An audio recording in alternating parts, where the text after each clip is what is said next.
Hi, this is Mike Bray from the IS Training Group, and today we're going to take a quick look at the process for setting up a learning event or a classroom session, if you will, in the CHEX system.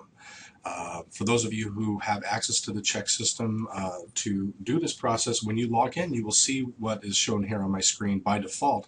This is the administrative view, and the process for setting up a learning event is actually quite simple and straightforward. We simply create a new learning event. We associate the course that we're creating the learning event for to our learning event, and then we fill in all of the details such as the location, the instructor, the date and the time, and so on and so forth. So we'll begin that process on the administrative menu here on the left under the learning section.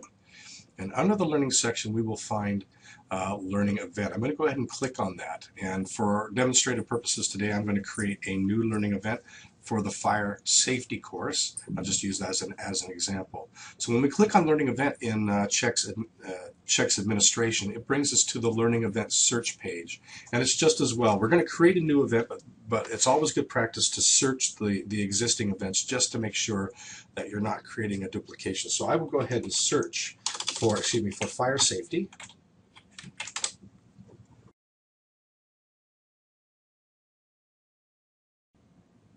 So here you see all of the existing learning events, and I've got one here for January the 18th. I'm going to go ahead and create a new one for, January the 25th.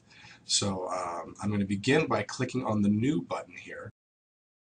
That's going to bring me to a blank form for a new learning event. The first thing I need to do is associate this new learning event with the course that we're creating a learning event for, and that again is the fire safety. So I click on that link and search for fire safety again.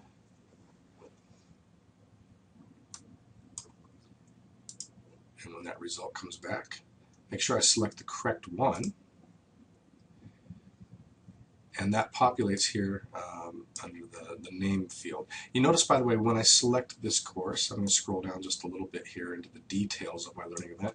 CHEX has gone out and collected some basic information from the course and populated it here. So right here is the course description and the learning events. The default learning event size has been populated for me here in the learning event.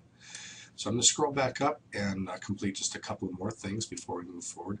The next thing we need to select is the location. So most of these classes occur in the Saban Auditorium. I'm not going to put any search criteria in. I'm just going to click the search button. It's going to bring back every location that's available to me. The Saban Auditorium is located in the Saban Research Building. So at this level, I'm going to select Saban Research Building, and we will select the actual auditorium in just a moment. But before I do that, I'm also going to select a contact. It's always a good idea and good practice to put a contact in here. In this case, I'm going to select Santiago Chambers. He tends to organize and coordinate these.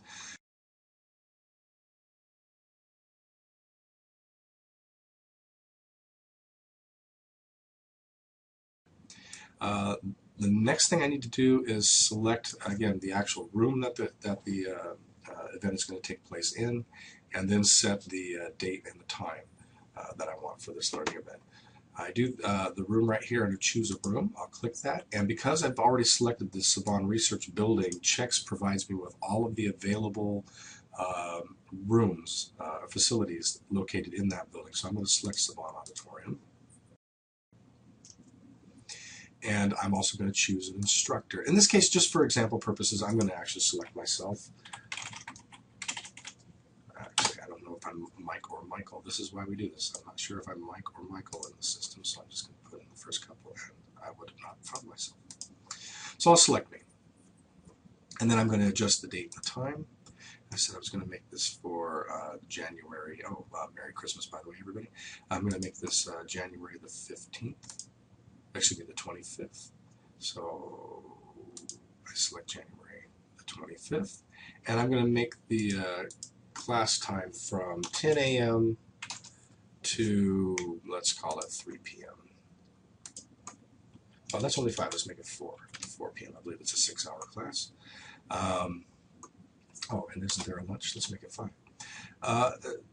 It's worth noting here that the time is it does not support military time, so you have to be very careful in putting the 12-hour clock AM PM designation in here.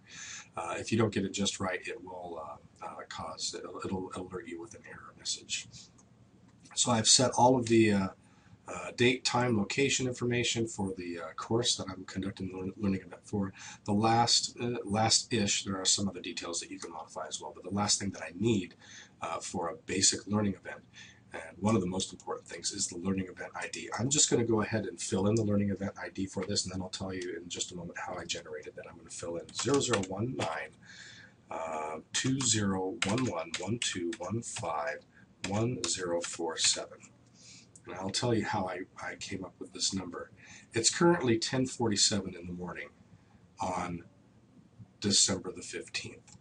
The way the learning event XID or any XID convention works in CHEX is we always begin with 0019 as our hospital. That's our hospital identifier in the CHEX system. So 0019 followed by the 4-digit year, the 2-digit month, and the 2-digit day of the actual date and time that I'm entering this record into CHEX. And the time, of course, is 10:47 in the morning. Using this convention ensures that amongst all of the various administrative activities going on in CHEX, it reduces the likelihood that we will inadvertently create a duplicate XID value. It's very important that all of the IDs in CHEX remain as unique as possible. So that's all I need for a basic learning event. I'm going to scroll to the bottom of the screen and I'm going to click Update. The reason I scroll to the bottom and click Update, you'll notice that when my record actually saves, it refreshes the screen back to the top of the form. The reason I do that is if I click the Update field here at the top of the form, the system may take 1 second, or it may take 10 or 15 or 20 seconds to save the content on this page. If I don't scroll to the bottom of the form, I have no visual indication that my save process has completed successfully. And if I navigate off of this page, I will lose all of the information that I've typed into the form. So as a general rule, it's always a good idea to scroll to the bottom of the form and click the Update button. That way you get some visual indication that the save has been completed in the system. So this is all you need for a basic learning event record in the CHEX system. You can make some additional modifications once you've entered this basic information. You can change the event size and some of the other event characteristics. You can change the way the information or the way learners interact, whether they can withdraw themselves or whether supervisors can withdraw themselves. One other thing to point out is that the additional learning event text will appear on the confirmation emails that go out when a learner registers for this event, so you can include very specific information. You can even include links to maps and floor plans or even links to collateral material that you want learners to come to the event with. You can include all of that here. And once you have your learning event completely wrapped up the way you want, the very, very, very last thing that you have to do is, if you want your learners to be able to find your course in the CHEX catalog, is you must put it into the CHEX catalog. You do that very simply here. Under learning events, the detail information for the learning event that you're working with is all here in these little sub-bullet points, one of which is catalog groups. I point that out very explicitly because about 6 links above you see this other link called catalog groups. This link is to manage the actual catalogs in the CHEX system. This link down here is to put your course into a catalog that already exists in the system. That's the one we want to use, never the parent catalog. So I'll always come down to the detail information catalog groups. Click on that. There's only one catalog available for you. You simply select it at the bottom of the form. Click the select button and it will move it to the top of the form, indicating that your learning event has now been entered into the catalog and learners can now find it in the CHEX system. So if you have any questions about the learning event creation process or any other administrative activities in CHEX, please contact the IS Service Desk at extension 14444. Thank you.